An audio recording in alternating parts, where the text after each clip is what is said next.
Alright guys, welcome back to Formula 1 News. Silverstone was a phenomenal Grand Prix, but in many ways, today's race in Hungary was far more dramatic. The level of team radio, the level of drama, the amount of on-track action as well that happened towards the end of the Grand Prix was absolutely unfathomable. McLaren have got a 1-2 today, but somehow they've done it in the wrong way. They've caused all sorts of chaos, so much drama during the Grand Prix, after the Grand Prix between Lando and Norris due to McLaren's own decisions. Max going absolutely wild on the radio, his race engineer calling him childish after making that crazy dive on Lewis Hamilton. Complete head loss from Max Verstappen's side. Are we back in 2018, 2019 again? What was going on today at the Hungaroring? We have a lot to dive into. Very much into your thoughts in the comments. Hit the like button if you enjoy. Subscribe if you're new. Potentially bad news for Lando though. Before the race even began on the reconnaissance laps, he basically found out that his throttle wasn't working as intended, so they had to make some changes to the throttle before the Grand Prix began. Not ideal when you're the pole sitter and of course looking to win the race, and he could have won the race today. The frustrating thing for Lando, like on top of everything else that happened today, is just the fact that he could have won Silverstone, could have won Austria, could have won, even like Imola was possible, Spain was possible. There are a few races this year in addition to Miami that Lando could well have won, and today was another example, and another example that fell away from him, partly of his own doing as we'll discuss, but mainly off the decision of this McLaren team. And obviously they did fix the throttle and thankfully it was all okay after they did so, but there were some initial concerns. This I thought was quite fascinating for Max Verstappen though now, and today's race for Max was one of those races that makes you realise that when Max has pressure on and when he's not in the fastest car by a mile, the same Max that we saw several years ago is still there. He might not be there as often, he might be marginally more mature, but based on today's race, it doesn't really feel like it, and it's unbelievably entertaining, as much as I'm sure it is kind of frustrating for Giampiero Lambiase to try and deal with on the race engineering side, because they were going at it hard today, and I'm not gonna lie, listening to Max's radio did make me wonder whether he is seriously considering whether his future is actually at Red Bull or not because of strategy decisions, but also on the car. He wasn't happy with the balance of the car. He wasn't happy with basically anything that happened today, to be honest. And he was even heard mentioning on the driver's parade to Daniel Ricciardo about the new characteristics of the car given their upgrades that they've brought to the machine. He basically says, so much understeer, we overdid it in some way on the upgrade change, and maybe it's better in the corners, some of the slower corners, but the characteristics that he doesn't like are still there. So Max ain't happy about the car, about the upgrade. He doesn't think it's worked as intended, and I think that his general frustration over everything today completely boiled over at the end of the race, despite the fact that he's still in a title fight, and yes, he might be a number of points ahead of Lando Norris. That gap did come down today, and it probably should have come down by more, depending on your perspective. And I'm sure that people will be very mixed in the comments below on their opinions on this one. This was the start of the race, however. Sainz gets a bad launch, so Leclerc and Hamilton already through on them. Lando looks like he's going to maintain the lead, but Oscar Piastri with a phenomenal start. And again, it's got to be said, Lando Norris starting from pole doesn't hold the lead into turn one. It is a bit of a consistent trend at this very moment. Max, though, decides he's going to go all the way around the outside, which is perfectly fine to do. I think what Max probably didn't realise is that Oscar was on the inside, right? Because Max makes a very opportunistic attempt here around the outside, and I guess that he thinks that it was just Lando there pushing him off. I guess Max probably wasn't aware that there was also Oscar on the inside, because Lando could not do anything else here, right? Like, his only option, Lando, was to be where he was, and therefore Max was forced off the track. But it's not like Max was ahead at any moment. Like, he's not ahead at the apex here. Like, he's not entitled to this position at all. And it's Piastri, though, that makes the big, bold move, sends it down the inside, takes the lead of the Grand Prix, and Lando actually drops further back because Max decides, actually, you know what? Okay, I was forced off in his mind, and he's just going to come back on the track in second place, and Lando's then down to third place. Lando was actually nearly down to fourth because, well, him and Hamilton had a bit of a battle here running down to turn two, but Piastri was away and gone at this point, right? Great start for him, executed perfectly. And of course, the fights on the radio began immediately at this moment with Norris and Max getting into it, of course, and Norris is like, look, he committed to the outside, he can run off, effectively saying that Max had calculated that to be like, well, I'll make this move and therefore maybe I'll come back on, I'll get away with it type thing. But that wasn't going to happen. So his race engineer, Giampiero Lambiase, said, look, you've got to give it back because otherwise we're going to get a 5-second, 10-second penalty, whatever for that incident. And then Max says, okay, so you can just drive people off track then? You can tell the FIA that's how we're going to race the entire race. Which is funny for Max, like... You know, I know people always criticize Max for stuff like this, but I do find it entertaining how Max has made a living off driving people off track for the last, decade, basically, since he's been in the sport. But, obviously, when it happens to him, he isn't happy about it. And that is racing at the end of the day. But I think it's still pretty funny, to be fair. So anyway, Lando eventually gets back through on Max. Max decides, well, he's effectively told, you've got to give the position back. That's what he does. And after a few laps, it becomes quite clear that actually, no, Max was not a threat to the McLarens. He instead had to watch out for Lewis Hamilton behind, of course.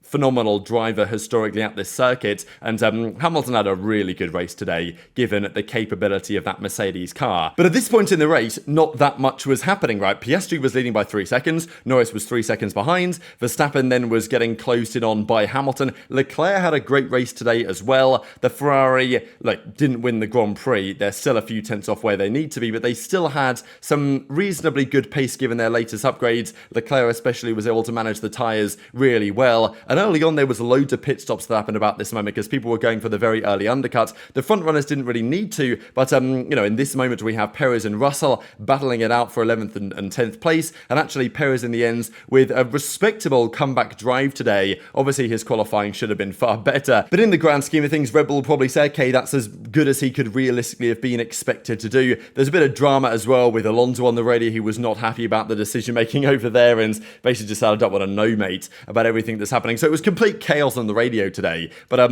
what I really wanted to and need to focus on is what happened at the front of the field, because it was absolute insanity in the last 25 or so laps of this Grand Prix. I genuinely can't imagine how McLaren are able to get a 1-2, one of the best days in their history as an organisation, and somehow make it incredibly problematic for their entire team structure, right? It's complete chaos today. Hamilton then comes into the pits lap 17 because he was only 1.2 behind Max. So it was clear Mercedes had the opportunity to go for the undercut. That's what they did. Max ends up pitting several laps later, so Red Bull knew they were going to get undercut on that one lap out lap from Hamilton, so they decided, okay, let's just go long in the end, although Verstappen was not very happy about those decisions as time progressed. I think, as I say with Max, it was everything, the car, the state of things, the state of the championship on some level, everything combining into this complete head loss that we saw, to be honest, from Max Verstappen today. This was Lando then pitting a couple of laps later because they needed to try and cover off the Hamilton undercut attempt, and they gave the same reasoning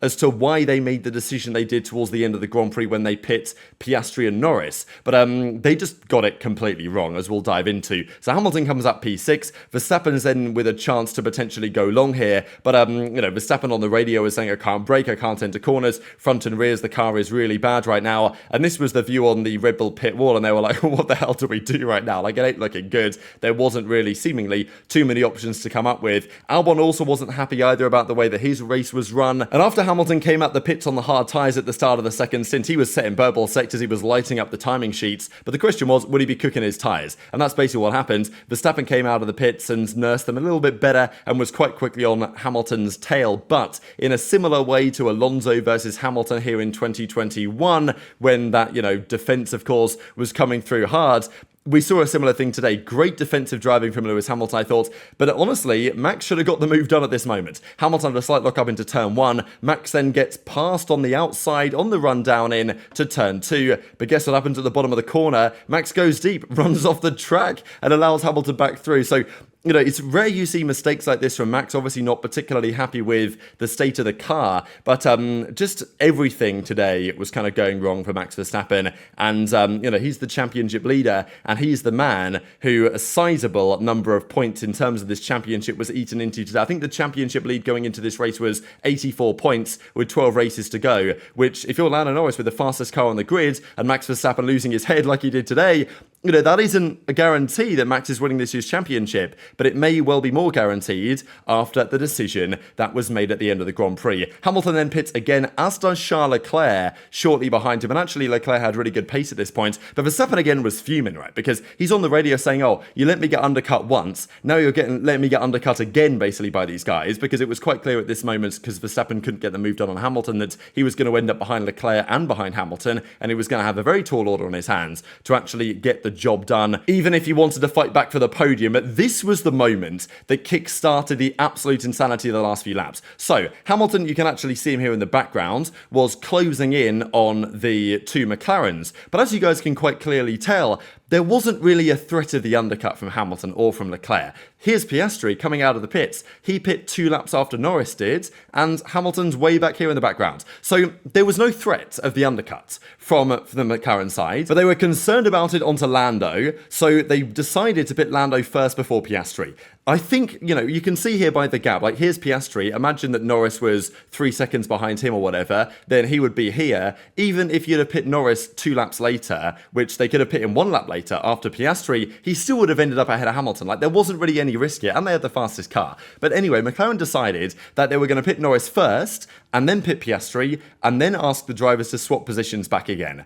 But that's just the complete wrong way to do it, especially if you're trying to give Oscar his moment. And Oscar was the deserving winner for the majority of the race. Like, he controlled the race. He obviously took the lead at the start. He had generally more pace over the course of those first couple of stints. But on the final stint, they allowed Norris to do the undercut. They screwed Piastri in many ways. And then they were like, oh, catch up to Lando and we'll let you back through. But it was not so clear-cut as that. Then we got the Red Bull drama. So, I mean, it's honestly unbelievable, really. Max then came out of the pits, behind Leclerc, behind Hamilton, had to get the moves done. And Verstappen was flying. He was putting in some monster laps on the mediums. He'd obviously been told by Lambiase, like, hey, nurse them in. You've got 20 laps here to get back to the podium. There's no hurry. But Max was fuming. He was obviously, seeing red or whatever. And he just put in some monster laps out of the pits, eventually gets past Leclerc. But at that point, he kind of run out of tyres. And therefore, making the move on Hamilton was far more challenging, and we saw how that ended at the end of the Grand Prix. So GP is on the radio saying, oh, nice one, Max, gentle introduction. And Max is just going bonkers. No, mate, don't give me that crap. You guys gave me this terrible strategy. I'm trying to rescue it. Screw you guys type thing, which I thought was incredible, honestly. And well, here we go. Here's a slightly more zoomed in version of that radio message if you guys didn't see it or didn't quite catch this incredibly dramatic Grand Prix. And, this is the full quote. Again, I have it like 3 times there because it was entertaining. So back to the McLaren drama though. So Piastri's coming out of the pits. He's like 3 seconds behind Norris at this point. He's pushing hard because they're telling him on the radio, yep, we're going to let, Norris is going to give you the place back. Don't worry about it. And, they're telling you, oh, get up to the back of Lando and let you through because, okay, Piastri's got 2 laps younger tyres. He should be able to, catch up to Norris again and potentially get that move done or at least get close enough that Lando would then be obliged to give the place back. But obviously Lando is going to be like, well, hang on a second. I'm in a championship fight here. I've just taken number 1 position on track. I've got more pace than Norris, or I've got more pace than Oscar, and I'm about to prove it. His race engineer was constantly telling him, oh, you're pushing too hard, this corner, that corner. Clearly he wasn't, let's be real. They comfortably got to the end on tyres. Like, it was just gaslighting. Honestly, like, McLaren were, like, blackmailing Lando. They were, like, gaslighting Lando over the radio. I couldn't believe my ears, to be perfectly honest here, that this was meant to be a triumphant moment for the team, and instead, like, they're emotionally blackmailing Lando Norris to give him the place back. Like, I mean, it was a straight up order in the end from McLaren that Lando eventually obliged to. If I was Norris, I don't know if I would have done this, but, and this is the thing for Lando, it was a lose-lose. You don't give the position back, you're not a team player. If you give the position back, people will say, well, Verstappen or Schumacher, or maybe, okay, Hamilton actually did it at Hungary, to be fair. That was a slightly different set of circumstances. Maybe some other champion drivers with a certain mentality wouldn't have done so. And Norris is on the radio being like, look, I've got more pace. I'm going to prove it right now. I deserve to win this Grand Prix. And you made the mistake, guys. And look, it's McLaren's fault at the end of the day. As Norris says, they should have boxed him first if they didn't want this to happen. And then Lando's also on the radio being like, look, it matters for me. I'm in a championship fight here, right? These 7 points could be critical come the end of the season. And he then ends up extending the gap. Norris's engineer is then saying, oh, I know you'll do the right thing. Like all those Sunday morning meetings or whatever, like keeping the team together. And I get it, right? You don't want to ruin the team cohesion. But in some ways, I feel like they kind of have done some damage to it anyway. Like, look, if Lando wins, I wonder what Oscar would have thought. He'd obviously have been fuming and very frustrated. But mostly with the team, I feel like Piastri's level-headed enough to understand that if Norris went on to win this Grand Prix, would Piastri have held it against Lando? Maybe on some level. But also, I think Piastri's got to realise, like, Norris is the one in the title fight here for the championship. And especially given Max's performance today, which was an absolute disaster class from him, the championship it's unlikely that Norris wins, but it's still on, right? And like, if you're McLaren, you could even have made the argument in the early part of the race to say, hey, look, Norris is the man that is going to try and win us the World Drivers' Championship this year, however unlikely it may be. Maybe Oscar, you should let him back through. But no, obviously, they're not going to do that. And for the general team cohesion, it's probably better that Piastri wins. So they both get their wins on the season, nice good team camaraderie. They're going to help each other out as time progresses. But inevitably, Norris-Piastri is going to be a feisty rivalry if McLaren continues to be the best car. It's always how it is, especially given the strength of these guys. Like, this is not going to be a Hamilton-Bottas situation. This is not going to be a Verstappen-Perez, a Schumacher-Barrichello. Like, these are two drivers that are very talented and are trying to win. Like, inevitably, the team chemistry is going to, come to blows when you've got the fastest car. That's naturally how it is. But the way that McLaren handled this today was incredible, that they managed to make a 1-2 almost turn into a loss somehow for their team. So Norris was just proving a point here and saying, look, I'm faster than this guy. Like, if you want to force me to let him through, maybe I will, but I'm not going to do so because I want to. I'm going to do so because you're ordering me to do so. And then we got the final chapter of the Verstappen disaster class of the day, which was, as I said, because he pushed his tyres too hard in the early part of the stint, he kind of didn't have as much pace as it was expected he might have to just go and pass Hamilton, no problem. It looked like he was going to have easily the pace to get past Hamilton, but instead he has to go for this outrageous dive bomb completely. I mean, Hamilton has kind of no choice here, but like, he's trying to turn into the corner and Verstappen just comes flying down the inside, completely locks up and then gets sent into the air. This reminds me a lot of that Alonso Hamilton moment from Spa 2022 when, he turns in and gets clipped up into the sky. I guess slightly different in terms of inside, outside, whatever. But Verstappen goes flying. Both cars, by the way, were like fine, which surprised me. I was like, the Mercedes must be built like a tank, as must the Red Bull be, to be fair, because, for their cars just to survive this and drive on, I thought was very impressive. And then Verstappen's on the radio saying that Hamilton moved in the braking zone, and where it was like, Verstappen just went flying on the track, and he didn't make the corner at all. Like, he carried way too much speed in. I just don't understand what Max is thinking here. And GP himself, usually your race engineer will be like, yeah, we saw that, Max, we're going to get on, we're going to talk to the stewards and say that Hamilton moved under braking. GP's like, what are you talking about, bro? I'm not going to fight your corner on this. We're going to let the stewards do what they want to do. It's childish on the radio, Max. It's childish. And this just capped off like, I was already mind blown at the way that these radio messages were going, but GP calling Max childish over the radio, that just capped it all off to me. So then, with a few laps to go, Lando eventually decides that he is going to give in to the team orders.